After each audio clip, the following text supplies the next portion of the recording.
Siguro kami nila, si Kuya Ariel, mga halos ka-batch kaya So we'll be celebrating our 40th anniversary.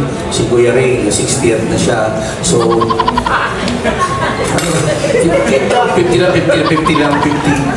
anniversary.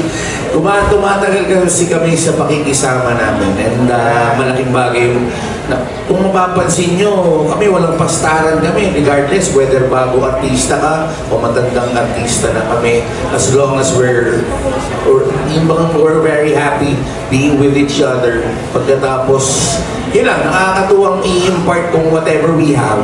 Kung ano man yung mga ginagawa namin noon, gusto nga namin ibigay sa kanila eh.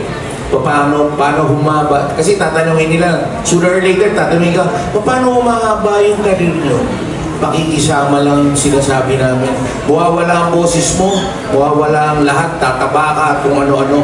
But as long as meron kang pakikisama, hindi lang sa fans mo, kundi sa mga katulad nyo, yung press people, as long as maganda yung pakikitungo natin sa inyo, I'm very sure hindi nyo kami iiwan. Yun lang po.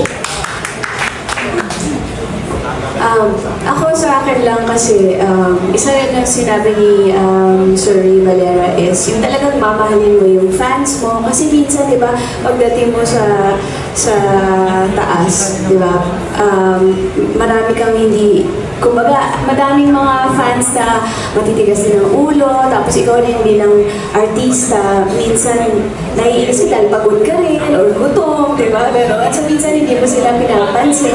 Pero siguro iset aside po muna yun, kasi sila yung reason kung bakit nandito ka eh. So siguro talagang dapat mamahalin mo sila. And yung mga tao na tumulong sa'yo along the way sa pagsikat mo, huwag mong kakalimutan talaga. Kasi marami talaga yung nakakalimot sa mga taong nakatulong sa kanila. Yun lang sa akin. Pagmamahal sa fans at sa mga taong nakatulong sa pag-angat mo sa politika.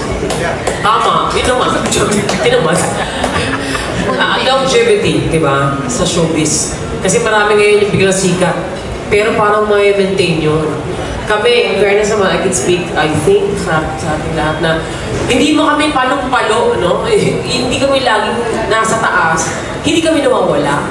Kasi nga, again, tama sabi ni Kuya Randy, pakikisama is everything. At saka yung pagmamahal mo sa trabaho, makikita yun eh, sa entablado o sa pelikula, sa screen. Pag mahal mo yung trabaho mo at mahal mo yung mga katrabaho mo, importante yun. So pakikisama is everything. At of course, lagi ka dapat grateful. Diba? Alam mo kung saan ka nanggaling. Ganun. Kasi minsan matindi rin yung pagbagsak niya. So, kailangan mo respetuhin yung mga tao sa paligid mo. Di ba, Kuya A?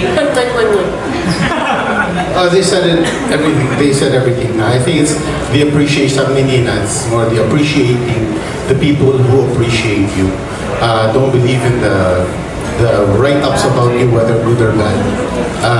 And also, I think key to longevity. I can enumerate every single one of these guys. Donita knows also.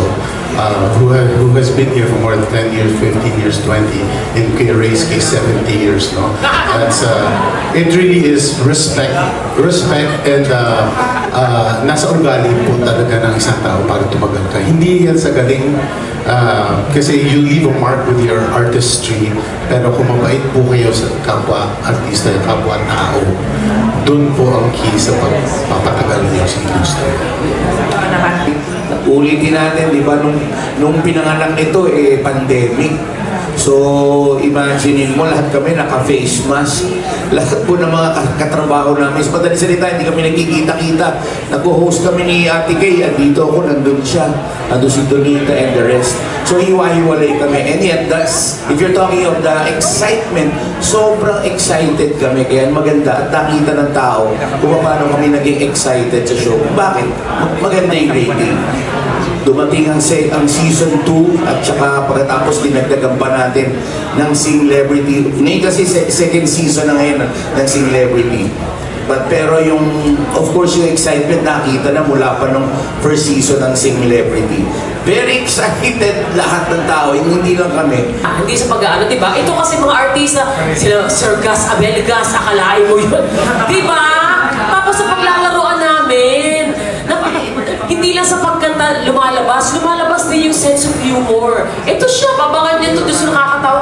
Ang dami lang, bukod sa mga hidden na mga talents na ating mga celebrity, ang dami rin mga pakulo at nakakatawa kasi nga, mga kilala mo personally, naloloko mo, ang saya-saya. Tsaka marami talagang pasabog yung maloloko ako kasi yung mananalo sa kanila. Ganon. Tapos makikita mo talaga, parang akala mo buhay na nakataya. Totoo.